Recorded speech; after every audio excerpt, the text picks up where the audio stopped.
Hello and welcome to the Cottesdale, Manchester. Holding this I feel like I'm doing a weather report, and I might as well be because it's absolutely scorching here, but I'm not complaining. It's nice weather.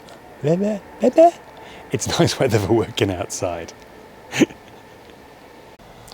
Just a short video today updating on some of the things you will have seen on the shorts I've done over the last week. The headlight cables are finished with some added ballast resistors for the indicators.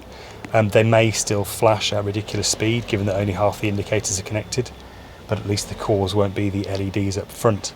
And by the end of the video I'll show you a bit of a lights test, see how they look in situ. It'd be nice to do that in the dark actually, wouldn't it?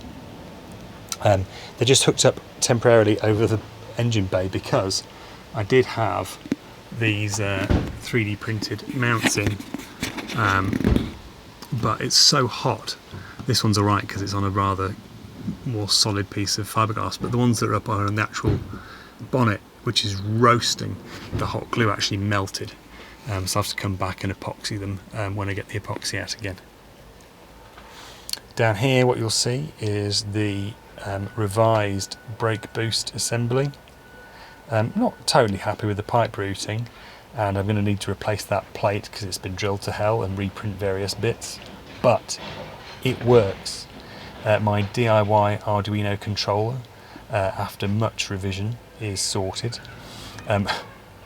Schoolboy area which cost me the most time today.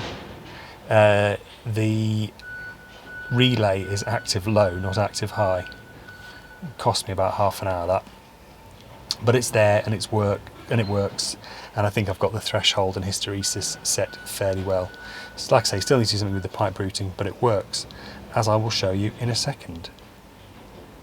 So what will happen is I'll turn the key and put the car into run mode. The pump does a 5-second priming test to show that it's working, and then it's basically all down to that sensor. I've set the threshold at 150 analog reading, so the reading goes down as the vacuum increases or air pressure decreases, I guess. So at 150 plus 50, no, we can't be right. Anyway, it turns on at some point, it turns off at another point. It doesn't sort of cycle back and forth ridiculously, so I'm happy with the hysteresis as it is. Let's show you.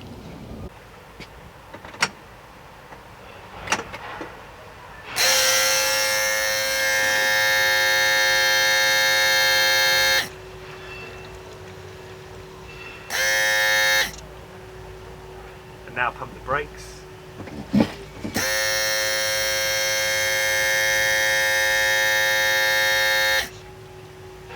Pump the brakes again.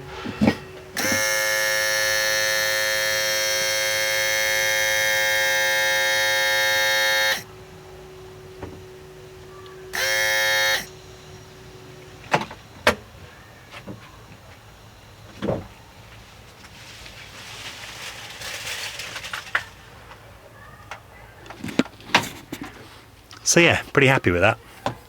It'll do for now, certainly. If anyone wants the designs for that, or the code, probably more likely, because it's all incredibly simple and most of you are 10 times better than me at this. If anybody does want it, you might want the designs for the case actually, which are kind of cool. Or at least they will be when I've finished it. It needs some tweaks. Anyway, that's all good. Let's get the bonnet down and show you the lights.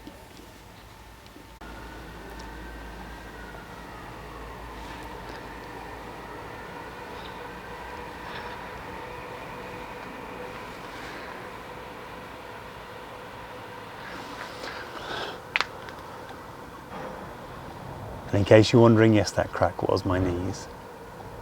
Looks like the ballast resistors have done their thing, unless the flasher controller is separate for the hazards. But I think that looks pretty cool. That's everything I can do for now on the front end. I'm just waiting for the new power steering pump to turn it from Rob, couriers being couriers. I'm probably not going to get that done this week before I go away. I'm in the US next week with work, and then when I get back things are kind of crazy for a bit more, so there may not be many videos the next few weeks. We shall see, but I'd still really like to get this in for its MOT by sort of middle of July. So might get the car flipped around now. Really wanted to get power steering sorted before I did that, but I'm really keen to start getting those rear light buckets in, those rear lights, and see how those look. Anyway, thanks for watching. Thanks for your patience while I haven't got much time to work on this. And yeah, there'll be lots more videos in the future, I promise. Bye bye.